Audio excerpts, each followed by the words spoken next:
back to my humble home workshop. This is the second video of a two-part on renovation tips for a Colchester Student Mk1 lathe. These points came out of my own renovation of this machine a few months ago, and some of the lessons I learnt along the way. Some of them are trivial and simple points that you could anticipate maybe.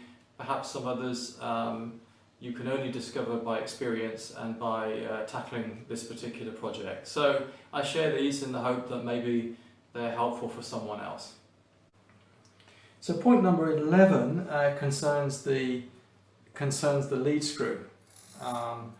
Before disassembling, it's a good idea to remove any burrs, check that there's no damage to this before you remove it, or try to remove it, through the rear bush here.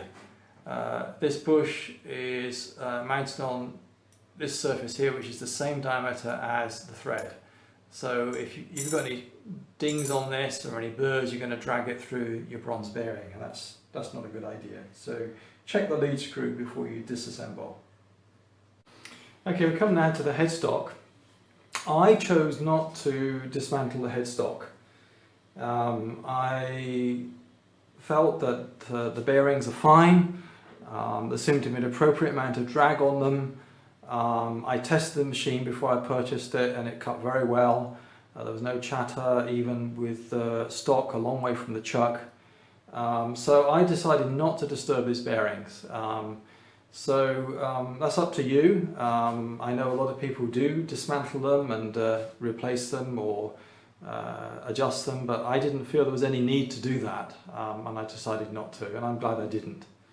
What I did do, however, moving on to point number 13, is that I did clean out the headstock thoroughly. I removed all the oil, I siphoned it out, and as I siphoned it out, I found quite a lot of debris in the sump. There's a small sump area right at the bottom here. Some of it hadn't reached there, it was still on a ledge at the back here and in various other places. And there's evidence there that somebody in the past had crunched the gears. So the dog clutch mechanism in there had been replaced, and I found some bits which I kept for posterity. Let me see if I can find them. Yeah, here. So here's the reason for wanting to clean out the headstock. After siphoning out the oil and cleaning up as much as possible, I discovered this debris in the bottom of the, I guess the sump if you like, but also various ledges inside the gearbox. And this is what I discovered inside. I kept it for posterity. I guess there's, let me see, about 55 years worth of abuse of the gearbox. That to me looks like part of the dog clutch in one of the, attached to one of the gears, which I guess must have been replaced because the ones that are in there at the moment are fine. I got this out with a magnet, and probably a good idea to thoroughly clean out your gearbox. Point number 14, I think, for me, is understand the lubrication system of the headstock. Understand how it works. What I did was, once my VFD drive was fitted, with the cover off, I just ran the machine slowly and just saw what happened to the oil and how it splashed around. Obviously I started from the lowest speed and built up, but it did explain to me how the oil gets into the headstock bearings. It seems that most of the oil actually comes off, not off the mandrel itself, but off the lay shaft or the first shaft. That's the shaft driven by the pulley.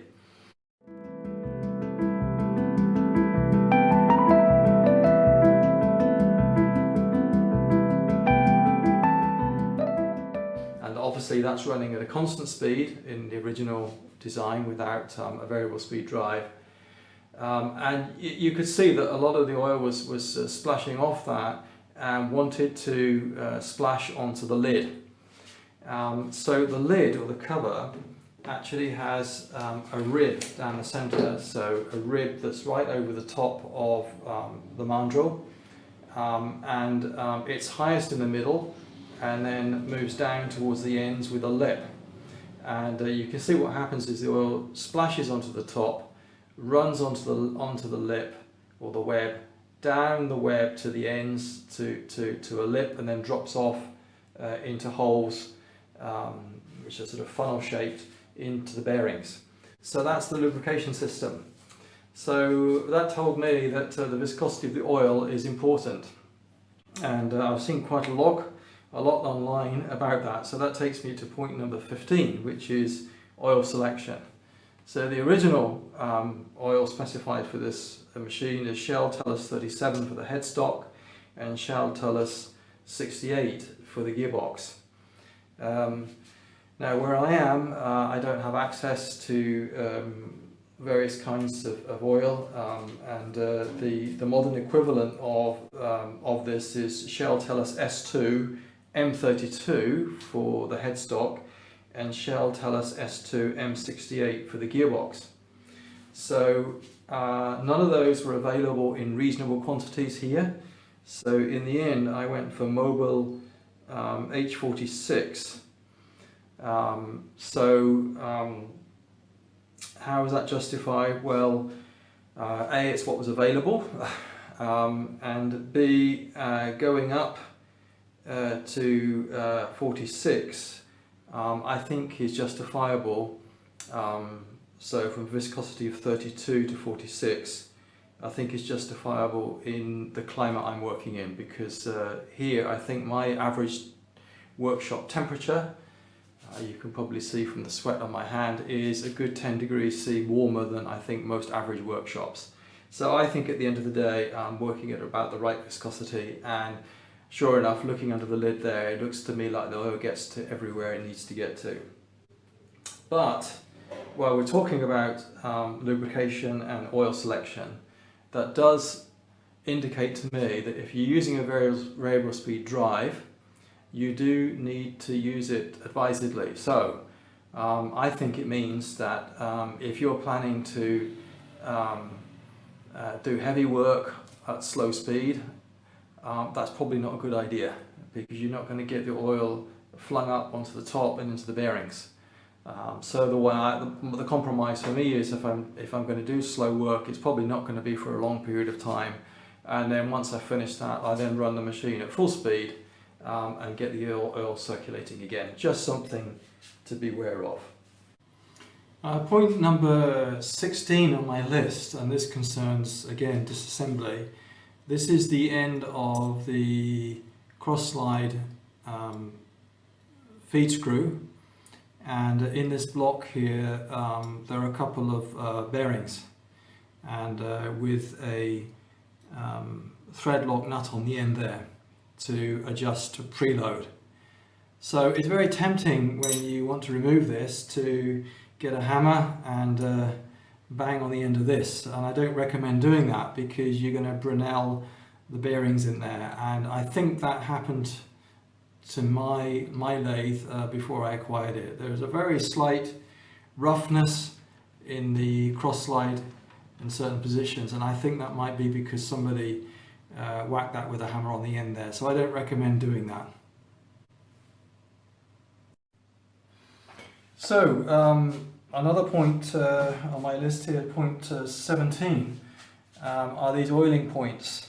There are 4 for the ways, 1, 2, 3, 4, and there are another 3 for the saddle mechanism. I think somebody may have used grease on these, and of course grease is the worst thing, it just blocks up the channel, so do make sure you clean everything out so that you can put oil in there and it flows through and it gets to the right place. I don't have oilers available to me. The oilers were damaged. I suspect that's one of the first things to go, but do make something, if you can't replace them with proper oilers, do replace it with something. I've just provided these temporary caps here just to prevent swarf and dirt from going down either onto the ways or into the saddle mechanism. So that's a very quick and easy job, but in the long run it's a good idea to do. Turns this little stop here, and this is a stop to limit the travel of the feed screw engagement half nut. And if I move the camera around, you can see that actually the lever engages with this eccentric washer. Now on my machine this was missing, and I suspect this is the kind of item that could easily be missing from your machine too, if it had been dismantled in the past. So very simple to make, but the point of it is that it prevents the feed screw engagement nut, it's just a half nut, from bearing down onto the lead screw. Without this device, actually what can happen is that when you engage this, it actually is not limited by a positive stop, but actually it's limited by bearing down on the lead screw. And I could see that was indeed happening, because I could see the lead screw very slightly deflect downwards. Now this is quite substantial, it's 1 1/4 inch diameter lead screw, but still in the centre was enough force there to deflect it downwards. That doesn't really make any difference, except that you're going to be wearing your lead screw out unnecessarily and the half nut. So a very simple device, but I think well worth the effort in just doing a bit of geometry and making sure that something like that is fitted. It's just a limit stop, and similarly there's one at the top which is just a simple socket head cap screw. Now point number 19 is only visible from the rear of the lathe, and I've just adjusted the lighting so hopefully you can see this. But here's the saddle, and behind the saddle, so here's the saddle, and underneath the saddle at the back there is this bar, and mounted on the back of the bar and adjustable is what I would call a guide strip, and it bears underneath the bed. Now in my machine this guide strip was quite worn, and it become beveled, well not beveled but rounded if you like. So I took mine off and I scraped it to fit. So that I think was a very worthwhile job. I think what had happened is that the saddle, maybe there was a rear tool post on here with an inverted tool which would cause the saddle to lift, perhaps a parting tool mounted on the back, but whatever, it caused that strip to wear. So I made that straight again and then refitted it and adjusted it. Unfortunately, there doesn't seem to have been much wear along the length of the bed, so there's no binding. It fits comfortably, snugly at the headstock end, and the carriage still moves to the tailstock end without binding. So that's a point worth bearing in mind. Okay, point number 20 concerns the various fittings that go on the headstock mandrel taper, which is an L0 fitting, a common fitting, and the headstock taper, the male taper, is actually in remarkably good condition, but the internal tapers on the various fittings, such as the 3-jaw chuck, the 4-jaw chuck, faceplate, and this catch plate, were a little bit damaged. And I guess this is the kind of thing that happens when just not enough care is taken to ensure that there isn't swarf or dirt in there. And that's obviously what's happened here. So how to sort that out? Well, I'm not sure how much difference it actually made, but I decided to just clean up some of those marks, and I did it by making a small scraper from an old file, a small file, and with a rounded end, The way I did it was just to selectively remove material around the area and just reduce it to a nice smooth surface again. So that's the way I did it. I felt that going in there and just touching the areas which needed to be touched was the way to solve that. Certainly wouldn't recommend going in there with emery cloth or generally mucking around with the taper. That's not a good idea. So one thing I did, I applied this treatment to the faceplate and to the four-jaw chuck, which I use mostly. And when I put a clock on the outer diameter, it does seem to run very true. So I think we've got a system there that works. So that's how I would deal with that. If any of you have got suggestions for how you would deal with a problem like that, please do let me know what they are in the comments. I'd like to hear.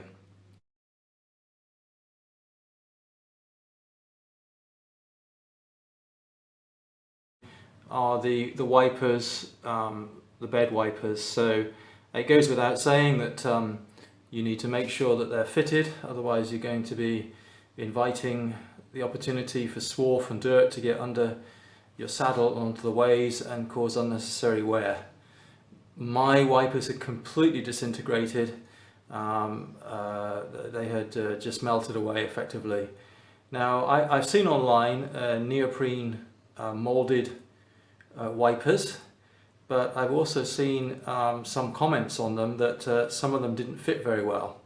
So rather than go to the trouble of order them and have them delivered from overseas, I decided just to cut my own from two strips of leather, one placed on top of the other, and that way I could get a nice accurate fit around the profile of the V and on the rear of the rear shear on the flat surface, so I can be sure that I'm not getting debris going underneath there, and I just accept that the oil will make the leather perish and I'll replace them. But cheap, easy and effective. Is mounting of the variable frequency drive for the three-phase motor. And I chose to mount it over the gear selectors above the headstock. That seemed to be a good location for me, and the way I did it was to mount it on a boom, if you like, or a jib, which locates on the rear of the lathe, on the stand, on this curved portion of the stand, and then with a brace part way up where the reversing switch used to be, which of course I removed. So that's my solution for that. You might have your own, but I just share that with you. Simple device for mounting the chuck and the faceplate. So having gone to all this trouble to renovate your lathe and make sure that everything works nicely, the last thing you want to do is to dent your bed or spoil it in some way. So I made this little device here. It's more elaborate than the simple wooden plate I had on top of my bed on my old lathe, but I thought to go to town on this one and make something that makes fitting the chuck and the faceplate even easier. So this fits quite nicely between the ways, and it's a good fit under the chuck, as you can see.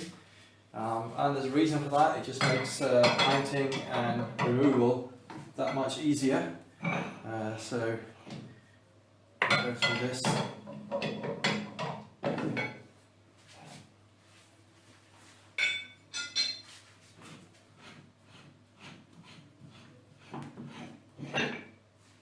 So there we are, just slides away nicely.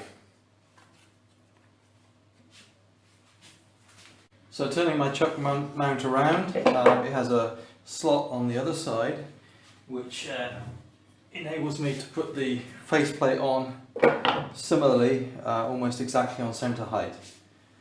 A little bit of clearance there so that as you put it onto the taper, it just rides up onto the taper and then clears the mount. So by the time you've tightened that up, that just slides away. So that's an invaluable little device to stop you from denting your bed. So that's an invaluable little device to stop you from denting your bed. I was just about to conclude this and I thought, no, there is one more point that I'd like to make, and that is positioning the lathe in a limited space like I have. I have a very small workshop and I had to think a little bit about where I wanted to position the lathe, so I marked that on the floor before I even installed it. And the points I wanted to take into account was obviously access past the lathe. I wanted to make sure that I could get into the motor compartment at the back, should I need to. I also wanted to make sure that I had plenty of space at the end of the lathe to get to the gear cover, and also plenty of length should I need to have a long bar through the mandrel, making the most of the 1.5 inch bore. And the last point to consider is removal of the lead screw and also the feed shaft. And the only way to get those out is by removing them in this direction, and so you need to make sure that there's sufficient space in a straight line until you hit something, and in my case that was determined by the wall. So that explains my layout. It's worth thinking about this, getting it all installed, leveled, etc., and then to have to move the lathe for some maintenance is not a good idea. So do think about that. So that concludes parts 1 and parts 2 of tips for renovating a Colchester Student Mk1 lathe. So I just introduced quickly my next video, which is going to be on making the static parts for the tape returning attachment. These were missing on my machine, and I suspect that they're also missing on a good number of other machines of similar vintage. So hopefully you'll join me for that video. Thank you.